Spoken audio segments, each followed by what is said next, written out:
Pawsit podcast. I am Dr. Sam, and with me, as always, is my fierce partner, Dr. Robert. How are you? Hey Sam, how you doing today? I'm doing great, and we are joined today by another veterinarian, which is really fun for us. We love our guests, and then to have a fellow veterinarian here who's done some amazing things is very, very cool. And so I'm very excited to have on Dr. Roetheli of Pets Best Life, and they're the makers of Yummy Combs, which I can tell you from experience, my dog loves. So I'm actually really excited to talk to you about how you got here and how we're here today, and hear about all the things that you're doing, all the exciting stuff you're doing. So welcome. We're so happy to have you. Well, thank you. You gave me a little extra credit there. Technically, I am not a veterinarian, but I have worked in the field for over 25 years now and have worked with a board-certified veterinarian for 25 years and a board-certified veterinary dentist for about 5 years, and hopefully a little of that has rubbed off on me. But what I really am is a dog lover. I love dogs. Oh, yeah, just like the rest of us, for sure. Yes. Do you have any pets of your own? We'll start there. That's probably the most important question. Do you have pets of your own? I do. And a while ago, when we were recording my podcast this morning, we had Tilly up here with me, but I didn't bring her up now, or she'd be in my lap by now, I think. Australian Shepherd. She's calmed down much since the first year we had her, and she's now a great dog. But I tell people all the time when they come in and see her that you used to be able to find her footprints on the ceiling. That is true. I think sometimes people get Australian Shepherds, they don't quite realize how important it is to get all that energy out, give them a job. Yeah. Well, the Australian Shepherds go back to when I was 4 years old, actually. I grew up on a farm, and we had a farm dog named Pal, and he was my pal. And my parents could always find me on the farmstead because all they had to do was go out and call Pal. Wherever he ran from, that's where I was. So it was hard to hide, but unfortunately, it made a lasting impression on me. The dog got killed when I was 4 years old in a farm accident, and that's so sad. just tore me up. And I have this huge scar across my heart and chest now. And I just want to do things for dogs to give them a better life, a happier, healthier, longer life. And that's what Pets Best Life is all about. And the name of the company and its mission are all summed up in those words. What are we doing that's making pets' life better? Yeah, absolutely. And so I guess one of the major things is keeping their teeth healthy, huh? Well, it is. And not nearly enough people know about the role of plaque and tartar, and which are precursors to gum disease, because reports now say that 80%, that's 4 out of every 5 dogs that are over 3 years old, have some form of gum disease. Oh, yeah.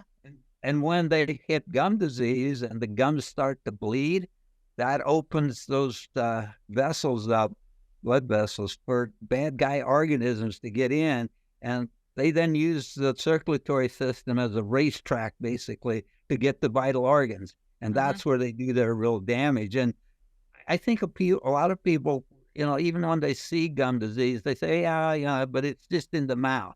No, that's just where it starts, and it gets much worse from there. So 80% of dogs over the age 3 need some help. And that's one of the things that I had in mind when we began Yummy Combs was oral care, safety, gulping, choking, blockages. I know I've had a number of veterinarians over time tell me the worst part of being a vet is when you get a dog that's got an obstruction either in the throat or the bowels, and you're dealing with it. Very traumatic. You got to be right on top of it and get it done quickly. And people don't realize how much that is. And the reports that I've seen indicate that 250,000 dogs have some kind of a choking issue every year. Yeah, you got to be so careful. Yeah, we always tell people, how important it is, all the different things that we've talked about just in this podcast and just, in general, even with my patients every day. I say, hey, it is important that they chew. We got to be careful what they chew. But you're right. I mean, you also can't leave them alone with a lot of these things because God forbid something gets stuck. So I Yep. know, and I know you'll get to it, kind of addressing that in the design of the Yummy Combs. That was definitely something that you really had in your mind, which I think is Yes. really important, that people realize how important it is to pick the right size chew for your dog when you're deciding which one to use. Yeah. I'm going to have this first chart put up here so people can Mm-hmm. see kind of what the difference is if they're watching. Mm-hmm. So can you get that up? Everything else kind of is a rod or a stick shape, basically. They have all kinds of variants to it. But if you Mm-hmm. look at the lower left corner here, that's the shape of Yummy Combs. And so we build them with 5 different sizes for different weight categories of dog. And we had the good fortune to have a board-certified veterinary dentist get very interested in this when he first saw the design. And he measured dogs' oropharynx or throat openings Uh-huh. for quite a long time. Every dog he'd put under anesthesia, he would measure it, kept recording the weight and the size of the opening. And we then built the Yummy Combs wider than the throat openings for that size. That is why it is so important to treat with the right size of Yummy Combs. So that's all I would want to do with that right now. But if people can actually see how this is, maybe just a bit more. The other thing that we were really interested in is how do we address plaque and tartar buildup on dogs' teeth? And Mm-hmm. these hexagonal inner cells of this piece basically allow the teeth of the dog when they're chewing to drop down in those holes, and then the top ridges of those cells actually floss 360 degrees around the teeth and scrub the teeth down to the gum line to really help. And that has been the driving factor that allowed us to get the validation that Yummy Combs actually do deter tartar and plaque. And we have the VOHC seal from that. We also, in the last 6 months, have finished a clinical study where all we did was provided the Yummy Combs to the group that was doing the testing. Mm-hmm. It was 2 board-certified veterinary dentists. And we came in, scored all the teeth the first day, gave them a supply of Yummy Combs the last 60 days for the correct size dog with the treat. And then we scored the teeth again. Amazingly, and I was pretty sure we were going to get this result when we started, or something similar to it, we were able to remove over 25% of the hardened calculus that was built up on the dog's teeth in the 60 days. We got a 46% improvement in breath. Wow. Well, that's probably the most That's great. important for most owners, because I feel like everybody's like, Oh, my yeah. dog's breath smells so bad, and Yeah. they're always looking for a way to make it smell better. So I think that's a huge thing too. Yeah. Mm-hmm. Well, that's a continuation. We haven't touched on it yet, but I'll just throw it out there if I might. My wife and I were also the developers of Greenies Pet Treats. Mm-hmm. And that started not as a business, but we had 2 Samoyed dogs, and they were outdoor dogs, but they would come on the deck and literally run people off the deck with their breath. And my wife had this crazy idea that I had worked for the federal government and managed research for 18 years, that I could just snap my fingers and solve the problem. Well, she was more right than I thought she did, because we just hit it perfectly, and Greenies were born and became a hit, and Mm-hmm. were #1 treat in America when Mars acquired the company. Yeah. Yeah. I So mean, my it's a dog. pretty impressive pedigree for sure. Yeah, my dog loves them. He's had both Yummy Combs and Greenies, likes them both equally. So big fan of both, and he's probably waiting for one after this Yeah. podcast is over, even. Yeah. So I know. I Yeah, actually well, have my bag of Yummy Combs, and my dog. I know he's waiting for him too. So like, well, I'll have to go give him some. And so then, do you recommend that they're given a Yummy Comb once a day? Is that like the recommendation? that is the recommendation, and it's the basis upon which the data that I just gave you on reduction in calculus improvement in breath is based on one a day. Now, do you have to do one a day? I don't know that you have to. That is our recommendation, though. But most importantly, feed the right size. Mm-hmm. Get yourself, because even with these, if somebody feeds a smaller size than recommended, the dog could still get it caught up in their throat. Right. Now Right. we do some extra things in case that happens, and it seems to work. We've had 1 or 2 cases where this actually occurred. If you remember the shape of yummy cones, those inner walls are fairly thin, Mm-hmm. Yeah. and so they tend to break down fairly fast just because they are thin. Uh-huh. But then we also have an ingredient specifically that our biochemist came up with and put in that expedites how fast they dissolve or soften. Mm-hmm. And then he came up with a third ingredient, which we call slickum. And we put it in the formula. And when the product, the yummy cones, gets wetted by water, saliva, or digestive juices, Mm-hmm. that activates it, and they become very, very slippery in seconds. And so if the dog, bites a piece off or is fed the wrong size and it does get stuck in the throat and the throat and starts choking, the saliva itself will wet it enough. And we've had this happen where the dog was then able to cough it out. When the Oh, dog good. coughed, it flew right out of the mouth. So Mm-hmm. that was what we were after, and we have seen evidence that it's worked. Mm-hmm. That's really important because especially like on overnights, I'll see plenty of dogs come in. Owners always come in saying, "My dog choked on something." They like put their fingers in the mouth and don't always do that because it's not a great idea for owners because they end up like grabbing their retinoids half the time. They're like, "There's something in there." It's like, no, you just grab your dog's like actual throat. Yeah. But it's nice to be able to like have it slide down or come out very easily because it does happen at least once a night where an owner comes in. My dog was choking on something. It happens all the time. Once a night you get one of those, you say? Yeah, I work at a pretty busy household, but it's they don't necessarily always finish choking. It's just like they come in for choking. It's usually for something. No, but that's a lot more frequently than I would have suspected even. Yeah, that's quite a bit. It's Yeah. quite entertaining sometimes. So, but they're always Dogs most get of them into are all fine. sorts of things that they're not supposed to get into. So at least we don't Yes. want to add to it when we're introducing something for their health benefit. The last Right. thing we want to do is cause some harm with something that they can't Yeah. swallow. Exactly. So That was why safety got into my equation of what this product should be. It was oral care, safety, and nutrition. Those were the 3 things. And then I just think that a great taste is absolutely a prerequisite for a great treat. yeah. If they won't eat it, then it doesn't matter what it does. Well, that's really what got us started when we started Greenies and had the dogs that had the terrible breath.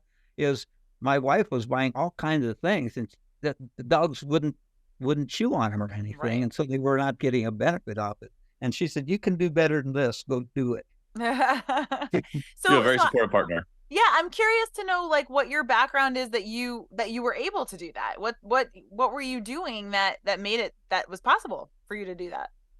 Well, I've been blessed in many ways, I guess. I did grow up on a farm and was around dogs and cats since I was 3 years old or something like that, 3 or 4 years old, and was feeding them. And I always had chores my dad had lined out for me. I usually was the one that got to feed the hogs, and he milked cows, and we had beef cows too, and we had chickens and goats. And I was been around animals all my life, and I love animals. And so that just kind of was a starting point for me. And then I was in vocational agriculture and 4-H when I was a youth, and that was more into the animal life area. And then I have 3 degrees from colleges of agriculture. Oh, wow. So that's kind of how I put this together. And then I try to find people to work with. And this was advice that a guy that I worked with some years ago said. He said, "Joe, always work with somebody that is at least as good or better than you are, because that's how you'll learn." And so that's what I was doing when I got board certified, people involved with us on developing these products and making sure that they were good for dogs. And I'm kind of the big picture kind of guy, somewhat on the innovative side, and that helps me. And here's another thing that I don't think most people think about, and we've hired people for the same reason. If you haven't been in the industry for a while and haven't heard all the things that won't work, that people tell you won't work, you're much more likely to try things that are outside of the normal rut. Mm-hmm. And that's where innovation comes, Oh basically. yeah. And so that's been an advantage to me, I think, that I haven't been in. I mean, we hire people who have been around it after we've got a product up and developed, kind of. But to start with, everybody can say no. It's a real short word, and then it's real easy to pronounce no. It's much harder to say we'll find a way, and we Yeah. have had to find a lot of ways. I think I was counting the other day. I think that we have, between greenies and Yummy Cones and Pill Pockets we also developed, I think we have 11 or 12 first in the industries Yeah. that we've done. And I've used all certainly those. probably some of the most known ones, right? I mean, like Yeah. we use Pill Pockets all the time and Yeah. Greenies. One of the benefits I know about Greenies, and so I don't know how you can speak to this with the Yummy Combs, but my understanding is like they are complete and balanced. You can use them as part of like nutrition, so that when you are supplementing a dog for their dental health, you're not necessarily taking away nutrition when you're feeding that. Yep. Is it the same with the Yummy Combs, or should we count them Yeah. more as treats, or how do we do that when we discuss that with owners? Yeah, the same thing is true, because the same board certified veterinary nutritionists put them both together for it. Mm-hmm. And so they are both complete and balanced. And we did something in Yummy Combs that certainly isn't common. I've done quite a bit of research actually, and looked at the starch content of treats. Mm-hmm. And so what I did is I went out and bought 15 competing treats. I just went and found some on the shelves next to Yummy Combs and sent them to the laboratory we use and said, hey, I want you to do the same analysis you do on Yummy Combs and include starch in the analysis like you do there. And they did. And when I analyzed the results, what I found was that the protein to starch ratio in those other 15 averaged 0.35. Yummy Combs delivers 3.5. Oh, wow. Yummy Combs we guarantee 44% protein, and it has under 7% starch. The others averaged over 40% starch and under 14% protein. So that's a big difference. And when you look at it, and it's becoming more apparent now, you see it more and more. The data I've seen says that 54% of dogs over the age of 2 are overweight. Yes, they are. Right? Yep. I can tell you that for sure. Yeah. Okay. So I ask people now all the time, do you know anybody that's on a diet to lose weight? And they go, well, yeah. I say, how many of them are on a starch diet to lose weight? I have yet to get anybody that said they were. But that's really what we're doing to dogs, is we're pumping starch into them and wondering how come our dogs are overweight. Well, it's not just all starch, but starch plays a role in that, certainly, because they're kind of empty calories. Once you get the energy out of them, if it's not used immediately, it's going to somewhere, and that somewhere is typically fat. Oh yeah. Well, and it is so important too, like part of what we're trying to counsel people all the time is how to properly treat their dogs without throwing off the balance of their food. And it's really nice to have the option to say, you know what, hey, you can do something that feels like a treat. You can do something that's going to help their teeth, which most people really don't get into brushing teeth, no matter, you can talk to them about it all day, but they're not going to do it. And so, there is also now it's somewhat passive for you. It fills the need of you giving a treat. And also we don't have to necessarily take that into the account of that, like very small 10% of that they can actually treat their dogs with. Yeah. Well, I think you make a very good point, Samantha, is that most people think that, my dog food's balanced. I'll just throw a treat in. Well, if you throw a treat in, that's 10% of the dog's diet. You can throw that whole balance out of whack for the dog, and then you're taking out of balance some things that are required for the dog for their welfare and survival. And that just doesn't make much sense to me. And that's something I learned from the board certified veterinarian veterinary nutritionist that we work with very, very early on in greening. And so that has been ingrained in me. Make sure you keep the diet balanced for the dog and Yeah. take good care of them. I want my dogs to be around a long time, and I think other people do too. And that's really what Pets Best Life is all about. Oh yeah, people ask all the time, what can I do to keep my dog alive? And you hit on really kind of two of the biggest things, right? I mean, when you have an obese pet, Yep. you're cutting time away from the time Yep. you're going to have that dog Yeah. or cat. And if they have horrific dental disease, that's certainly going to start affecting their organs, affecting their quality of life. Nobody wants to live in chronic pain, and certainly we don't No. ever really take into account how much those two things are really two huge reasons why we've got chronic pain. Right. And so yeah, I think that's it's a great mission. I really like I like what you stand for. Yeah. Well, I think the data that I've seen recently is that a dog that is overweight for much of its life, that can cut 2 to 3 years off of a Yeah, dog's life. I mean, come on, I want my it's true. dog. I know. Yeah. They did a study with a litter. I mean, I'm sure there's been more than one study, but one of the more compelling ones is the Labrador study they did, where they had, I think it was 12 puppies in a litter, and they fed 6 of them to the point of being just above ideal, and then the other 6 to just below ideal. And the 6 that were just below ideal lived 2 years longer than their litter mates. Wow, that's amazing. Yeah. That's And huge. Like and that's it's like not it's pretty easy to do if you kind of think about it and Oh yeah. watch. You can find some treats that aren't going to fatten up the dog a whole lot, and Mm. you're if you really love your dog, that's what I would do. Yeah.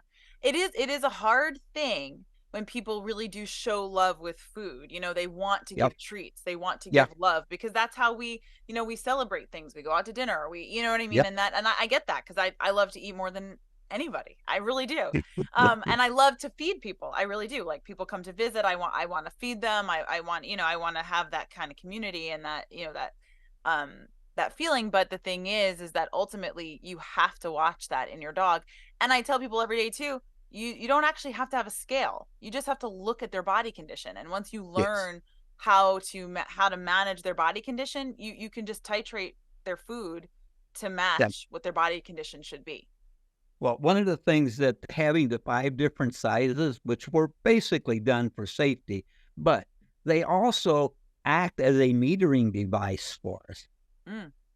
Okay? So Mhm. it's not like you're giving the same size to every dog, and some dogs are getting under the amount they need, and some sides are getting over. We can kind of meter into them much more accurately what that particular size dog needs. Right.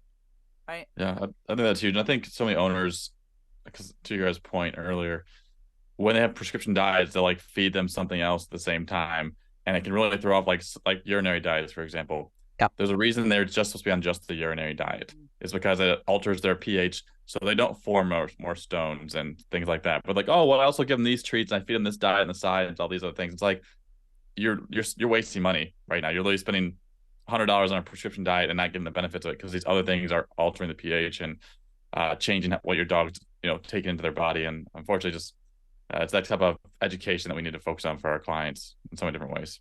Mm-hmm. Can I ask though too, as far as so different styles of chewers. So you have some dogs that are, have these just seem to Yeah. be able to down something in about a second, and then other dogs that can chew on something for 3 days and not finish it. Yep. How does that how does it matter with the chewing styles with the Yummy Combs? To some degree, it certainly does, Samantha. I don't think it's as big as some people think it is in terms of the difference. I think that chewing is important, no Right. doubt about that. But if it's a soft treat, it's not going to do very much to clean the dog's teeth. Right. It has to be hard. There's one thing that we do that I don't think many other companies do. We actually measure the hardness of the treats, and we also have another company that produces power tool accessories, so that's all steel. So we're used to measuring the hardness of steel. So we have durometers laying around, and so we measure the hardness, and we want that hardness to be between a Rockwell measurement of 45 and 75. 90 is in the 90s is where a mature cattle femur would rank. Oh, okay. Okay, Mm-hmm. and that can break teeth. Oh, and has. Yes, I've pulled some of those teeth. yes. Okay, and so that's in the 90s. Antlers are also a lot of times given to dogs. They're typically over 100. Oh, Oh, I didn't Yeah. realize the antlers were harder than the femurs. Yep. Yep. Oh. And well, that's how they measure out. That's what No, the I instrument believe tells you. us. I just Yeah. didn't realize that because that I had always been under the impression. I mean, I know it is a bone, but like I guess I had always thought that they were slightly less hard. But I guess Now, they're not. what I we don't measure, recommend them, so that's fine. yeah. So what? That's why we try to stay under 75 to not get up there in that range where we break a tooth. Because if you have a tooth that isn't real solid to start with, they Right. can break easier than something else. So we try to get that 45 to 70. 45 is where we see hardness really getting sufficient to scrape the teeth to get the Okay. tartar. Mm. And that's basically what's doing. And the ability to get all the way around the tooth is important from our standpoint. So that's Mm-hmm. a little bit on that side of yummy gums. Yeah. What I've noticed with my dog when he eats them as compared to some of the other, like you said, more traditional kind of stick ones, he goes through the sticks a lot faster. You know, he's a lab, right? So he doesn't, Yep. he's not, he's not a pit bull. He doesn't have like a, huge jaw muscles and everything. He's, he's a pretty run of the mill sort of guy.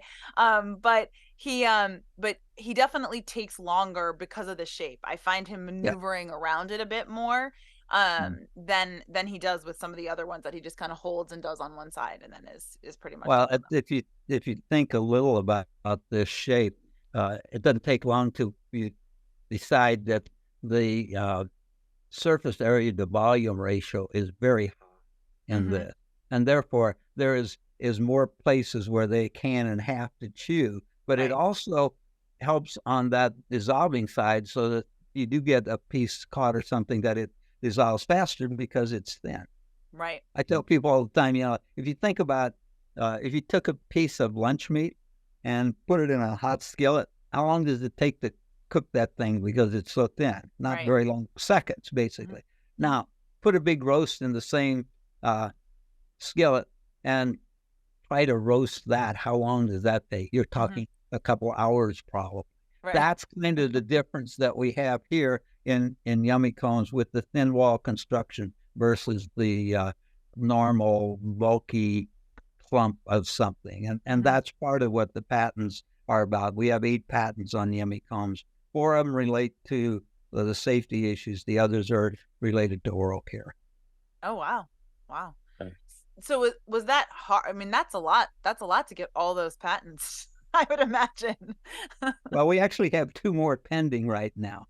Don't know whether they're going to issue for sure or not, but they're in the process. Our patent attorney, when I took her the concept and stuff, she said, "Holy cow! There's so much stuff here. We can do all kinds of things with this." And I've looked, and the pet industry, the pet treat industry, dental category in particular, doesn't have a whole lot of patents in it. I haven't done a complete search, though. Take this as a grain of, whatever grain of salt you want. But just looking around on the shelves, I found 5 other treats that have patents, 1 each.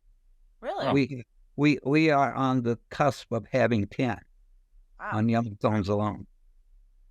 And I'll say that makes sense. Do you think it's because they're all doing something just very similar, and this is quite different? And and that's where that comes from.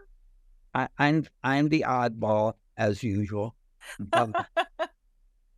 I'm in this to help the dogs primarily. Do we want to make money? Yes, we do. But dogs come first to me. And so I'm looking for how do we make dogs' lives better?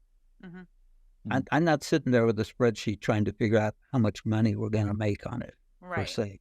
I'm out there looking at how can we do this better for dogs? And that's the kind of mentality. However, the industry is set up. I happen to actually be an economist by training. So have had a lot of instruction on the structure, conduct, and performance in an industry. And the pet treat category is set up so that the incentives are for commodity sameness and not for product differentiation and innovation. This is the way that happens to be set up. And it I could tell people how to change it, but it's hard to change traditions. Yeah, I think too what we've found so much as we've tried to explore a lot of, like, we've really tried to reach out to people that we think are doing good and innovative things for pets, to try to just get them out there to people so that people can try for themselves or look And into it and, you know, make their own decisions. But we do find that there is some rigidity when it comes to trust, because people are so worried about giving their pet something that's dangerous, you know? yes, And so it is so important, like you said. I mean, safety and helping dogs is like the very first thing, but then changing a paradigm is very, very, very difficult, and looking at things through a new set of eyes is very hard. we know very well. You're like, I'm But living it. yeah, think about it this way, Samantha. You know, if you really think about dogs choking, let's say, that's been going on for a century at least, with bones, Oh yeah. and then treats came in after it. And in a century, nobody has come up with anything to really deter that until Yummy Combs came along. And this was just a bolt of lightning out of the sky is the only way I know how to. I was out in my orchard mowing one day, and I was thinking about it. After we sold Greenies and we were through the 5-year non-compete. And I was out there mowing, and I was thinking about oral care and safety and stuff. And as I was going along, my dog was running beside the tractor with me, and there were some bees flying around. I just had this bolt of lightning idea all of a sudden. You know, if I just took the equivalent of a hexagonal hockey puck, which is wide and flat, and then ran it into a bee's nest and called that a hybrid, then I could address all three of those problems in the industry with one treat, and that's Yummy Combs today. Yeah. Wow, that's smart. And I guess you were intimately familiar with where those problems were, having just done Greenies. So yeah, that makes a lot of sense. Yeah, and I said we can do some things that can be helpful to dogs. I know that. Now I got to figure out how to do it, and sometimes it takes a while for those kind of ideas to evolve in the brain. But this was just I had been thinking about it for some time, no doubt about that, but it all just came together in one kind of a flash. Well, I really think it's the most complete product, honestly, in terms of like dog treats. You hit on safety, which is a big thing for all owners and veterinarians as well. You hit on nutrition, which is a really great part, because we want to make sure that it's like a nutritional benefit to our pets, and it's effective. You've shown it in studies now, like it's actually helping remove dental tartar. It's making your dog's teeth or breath smell better. Those are all huge things and that many treats kind of really hit on all three of those, or at least as well. And plus, it's got a great name, like Yummy Combs. Like, I'd almost want to eat one from the name of it. I'm like, it sounds great. I won't, but you know, you're okay. Nothing bad's gonna happen. Nothing bad. Well, and you know, I'm living proof. You know, it's funny actually, the way that I even heard about the honeycombs. I almost said the cereal, the Yummy Combs, is that I was actually doing kind of a deep dive just to make sure that my recommendations for what I could tell owners and how to discuss oral health and stuff with them, going back to almost, I think it was last year when we were doing our stuff on our podcast with some of the dental month things, just making sure that I was really kind of up to snuff on what was happening. And I had read a letter, just kind of like a veterinary summary from one of the veterinary board certified dentists. And I can't remember right now who it was. Now it's going to really nag at me to think about who it was, but he was talking about what he did for his own dogs. And that's where I heard of the Yummy Combs. And so I was like, well, what are these? And so then I started looking on the VOHC website, and I went and I actually went to the pet store, because part of what I wanted to do was make sure that anything I recommended wasn't something that was going to be hard for me to say, walk across the street and just go get it. It's right there right now. And so I actually bought off the shelf all the VOHC things, which aren't very many. And then Yummy Combs being one of them. And then my dog just like absolutely loved them. So it was serendipitous then when Robert was like, oh, guess who we're going to talk to? I was like, oh, this is great. so I Yeah. had already So, been a fan, so yeah. I was pretty excited actually. So Animal Supply was our first real major customer. Their number one uh, independent retail distributor. And we went down there and talked with them, and the head of sales and the head of supply chain were both there. And they said, well, the COO wants to come and meet you guys. And but he's only got a few minutes and he has another meeting he's got to go to. Well, an hour and a half later, the COO is still sitting there saying, this is what you're going to do. This is what you're going to do. We're going to do this, blah, blah, blah. And we gave him a couple yummy cones to take home. And he emailed us the next morning, said, hey, had a real experience with the yummy cones last night. He said, I gave him one, my dog one, and I put the other one up on my counter, and I later found him on top of the counter eating it. Well, there you go. That's a ringing endorsement from his dog too, then. Right. Exactly. Yeah, I mean, honestly, my dog loves them. I truly am grateful for what you guys have done because I think it's a great product, and I think hopefully most owners will go out and try them. Yeah. Is there a good place? I know, Sam, you mentioned that you were able to find them pretty easily in pet stores. Yeah, I mean, when I've gone to Petco, I've gone to PetSmart. I found them on online too. I'm guessing. So are they on Amazon then too as well? Yeah, I'm trying to think if that's we're not at Petco. We are at PetSmart, and okay. We're at Pet Well, then I must have been at PetSmart. Yeah. Pet Supermarket has them, Pet Supplies Plus. A lot of independent stores, not all. A number of veterinary clinics handle them, and they are available online at Amazon and Chewy. Okay. Nice. I was like, I know I've definitely seen them on some online stores as well. Yeah. Oh, yeah. Yeah. No, and if people want more information about, Yummy Combs, where should they go? Is there a web email address they should go to? Yeah, we're just remodeled our website, and it's just coming up. And so you can go to either yummycombs.com or Pets. I can't even think of the name now. Pets Best Life. Yeah, .com. Either. Sometimes I can't even remember my own name. So we all have those days. I get it. So those are the major places that we have them. The Lowe's rural stores have them, are getting them. Oh, cool. So we're working on it. A lot of interest from overseas.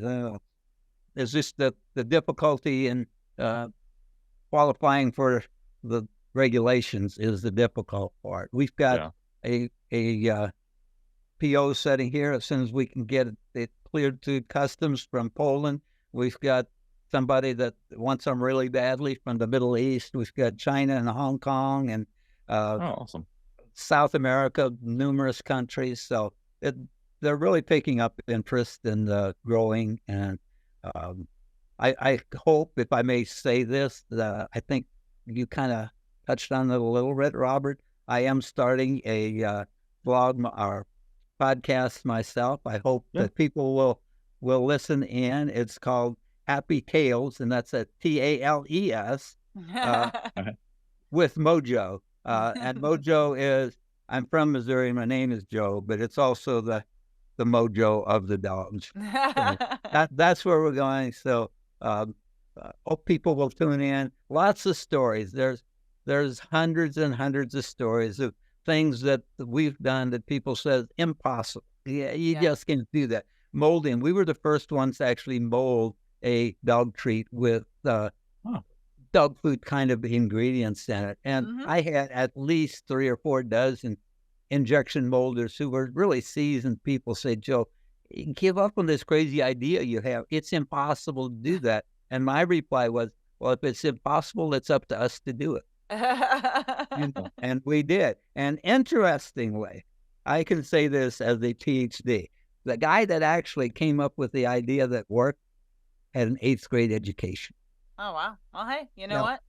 So, like you said, innovation comes from places where people haven't already been told no a million times. And sometimes it just takes that flash of lightning, So I take my hats off to people like that and say, keep it up. Keep it up. Oh, yeah. Well, that's amazing. And people can always contact us with any questions too at podcast@mybalto.com. And we'll certainly be looking out for your podcast. Do you have a day that you plan on posting everything, or just where people can expect that to be launching? Wait a minute, what? You got Do to you have a repeat. day that your podcast is coming out? Oh, Is there a time that you're planning on launching? I'm hoping that within the next week or two we're going to have the first ones up. Okay, wonderful. Well, we're Yep. looking forward to it, and we really appreciate you taking the time to come talk to us. It's like time just flew by. We love talking to you and hearing about what you're doing, and we'll definitely be interested to keep up with what you're doing, because I have a feeling lots of good things come from from you. So that's really, really wonderful that you've come to visit us. Thank you so much. We really loved having you. Well, thank you so much for having me. I appreciate it. I enjoy doing it. I love to tell people about things that will help the dog. That's where my heart is. Yeah, Well, yeah. Well, that definitely shows. Well, thank you all for listening. This has been the Pawsit podcast. thanks, guys. Thank you. Have a great